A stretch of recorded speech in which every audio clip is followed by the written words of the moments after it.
Wes Craven was fairly well established by 1982, and he was about to truly hit it big 2 years later with A Nightmare on Elm Street. The man was already a big name in the horror genre, releasing a bundle of fun films between 1972 and the year this film came out. Swamp Thing was released in 1982, and while it's not a true gore-tastic scarefest, it's still one of Craven's most fun films.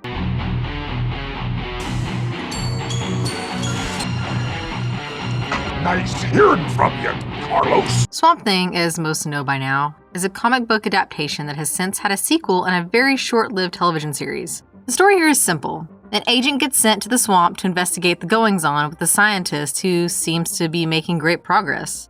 Once he gets his eureka moment, his work gains attention even more. What was he working on? Well, he was trying to merge plant and animal into one creature in some attempt to better the world. He's no Dr. Moreau, he's actually a good guy. So of course, bad guys are after his discovery. When things get dicey, the moss hits the fan and the scientist is hit. He becomes his own creation and must go on the run. Things become a little more cat and mouse chase into the swamp, giving the viewer time to connect more with our leading lady as well as time to meet the titular being. Of course, there's a lot more to it, including serums, an arm coming off and not being a problem, a potential love story, and a few deaths along the way. The film culminates into a dinner party where people leave judgment and inhibition at the door, and where the main baddie decides to use our leading lady as a sort of witness and bait while he tries the discovery on one of his own men. This goes in an interesting direction, and the ending itself will be left to be seen by each viewer on their own time. The film is a bit predictable, but it's a lot of fun. Of course, those who watch it these days will see it as an aged artifact from the early 1980s, and the practical special effects have not at all aged very well. The Swamp Thing itself, or rather himself, is interesting looking, but could definitely be better. The film's budget shows, but the cast makes it a blast to watch, so it's easy to give it high marks. Rewatchability is also pretty high, especially with a group of friends during a movie marathon. So,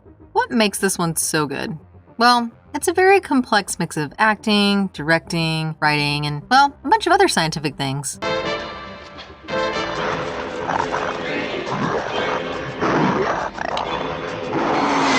Let's start from here. The film is written and directed by the irreplaceable Wes Craven, the man who knew how to make a movie and how to make it memorable. Somewhere between making The Last House on the Left, sights and sounds far beyond anything you've tested.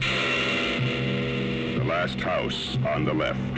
The Hills Have Eyes. Hills have eyes. Mister, don't take your family back in that area. Deadly Blessing. A deadly blessing.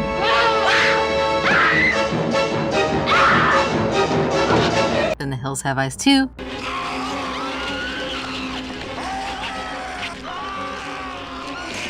A Nightmare on Elm Street. Nancy? There's something wrong with you. You're imagining things. Nightmare on Elm Street.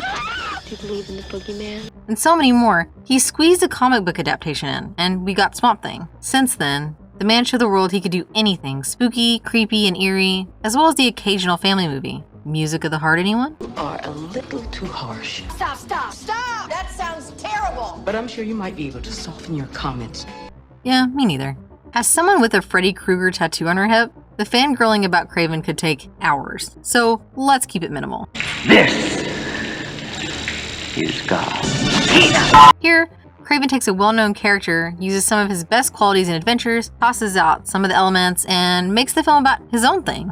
Of course, that means there's some gross stuff here and a bit of suspense there, but as this is not purely a horror film and more of an adventure comic book adaptation with a monster at its center, fear and discomfort are not the main aspects. Nonetheless, this does feel a bit like a Wes Craven joint, so it's all good with me. The cast here is another big part of what makes this film so much fun. The leading lady, the one Swamp Thing wants to keep safe or rescue, is Alice Cable, who is played by Adrienne Barbeau, who gives her life, a personality, and a bit more than one would expect from a comic book character in 1982.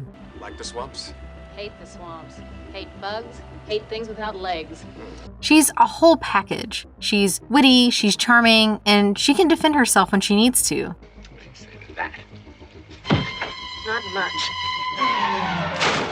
Barbeau never gives a damsel in distress vibe here, and that is a big part of why she's so great in the movie. She was definitely the perfect choice to play Alice. Another horror favorite showing up here is Ray Wise, who plays the scientist Dr. Alec Holland, and does so with his usual charm and talent.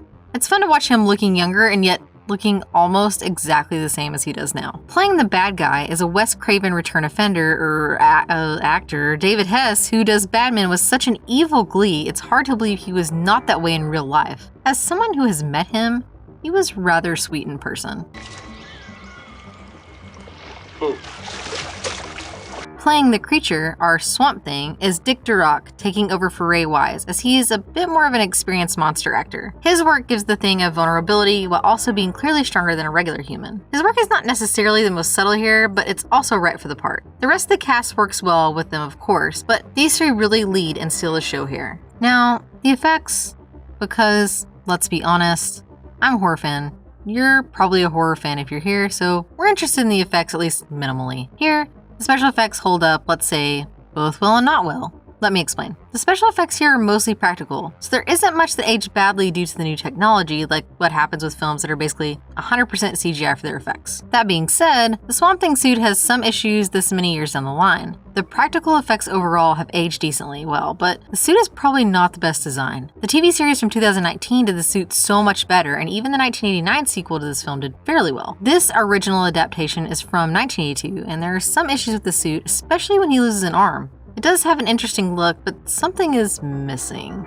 The design seems to be working here from the comics and for what the film needed, but the fact that the suit was going to be wet a lot of the time absolutely made the difference. Of course, the suit is not the only bit of special effects here, and more of the rest looks quite good. Also needing to be noted because woe is the wardrobe. It's so heavily 1980s, it's gorgeous, it's a bit ridiculous, and it feels just right as the wardrobe for a colorful comic book adaptation. There's not much designer duds here, there's a bit of colorful prints and a few too many on-the-nose scientist and bad guy outfits. If you're unsure if the person you are looking at is a good or bad guy, check their outfit. It will for sure give you an answer. In terms of how the film looks, the cinematography by director of photography, Robbie Greenberg, credited as Robin Goodwin here, is on point. By that, I mean it shows you what you want to see and gives the film a bit of flair. This is a rather colorful film, and the images let the swamp and the characters shine with the right balance of careful framing and attention to detail. Working with these images, editor Richard Bracken gives the film the right rhythms and the right pace throughout. This one moves fast, and it shows that their attention was put on pacing and the duration of scenes. Small details to most, hugely important to those of us who watch over 1,000, yes, 1,000 films per year. Yep, watching movies professionally makes you picky.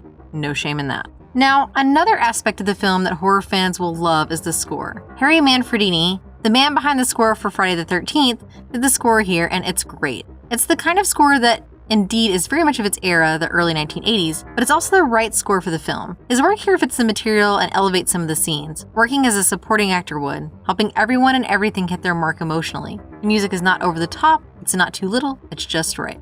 Swamp Thing is one of those early comic book adaptations that did not gain from the type of budgets Marvel and DC films currently have. The film here had a budget of about $3 million USD, which would be just over $9 million USD once adjusted to current values and inflation. This is a tiny budget for this kind of film, especially with a named director, a huge cast, and special effects. This is really such a small budget that some television shows have almost that for some of their more expensive episodes. The film here was made on a low budget and yet still lives on over 40 years following its release. It has a Blu-ray release currently available, and seeking the uncut version will make some fans particularly happy. The film wasn't a huge success back in the day, but it was popular enough to lead a sequel in 1989, which is also a bunch of fun, but partially for completely different reasons. Of course, many years later, many years after the sequel even, the television series happened and it was beautiful. So of course it was very short-lived, and fans still want more to this day. This fan loves all Swamp Thing goodness, but the original has a special place in my heart with its epic writer-director, its cast that is just so great to watch together. It raises the film way above its budget. It's also memorable for being a bit cheesy, a bit over the top, for having a wardrobe that's just so early 1980s that it becomes comical at times. The film is one of those that can be watched paying full attention or just for fun. It's the kind of film you can watch alone or with a large group of happy people.